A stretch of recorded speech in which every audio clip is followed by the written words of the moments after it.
Thank you.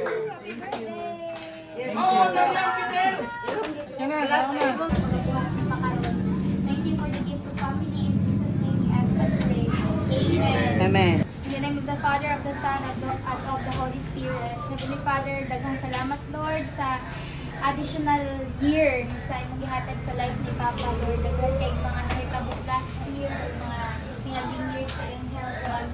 Still, you are so good, God. Ikaw yung ang nag-sustain sa ilaha, ikaw ang naghatag sa ilaha, o dugang kinabuhi, Lord, karong adlaw. Thank you, Lord God, sa 52 or 53 years na aniha siya dire. And thank you, Lord, na He is a blessing sa tanang mga tao na Lord. And continually, ikaw, Lord God, mag-ayo ni Papa sa iyang sakit. Tagay pa siyang taas kinabuhi, Lord. O tagay siyang kalipay o kalinaw sa iyang kasing-kasing always. And thank you nga sa pagkaon nga nasa motbang karon ikaw yung ang magpabusog sa ama, Lord. And thank you, Lord, i-bless ang conversations. And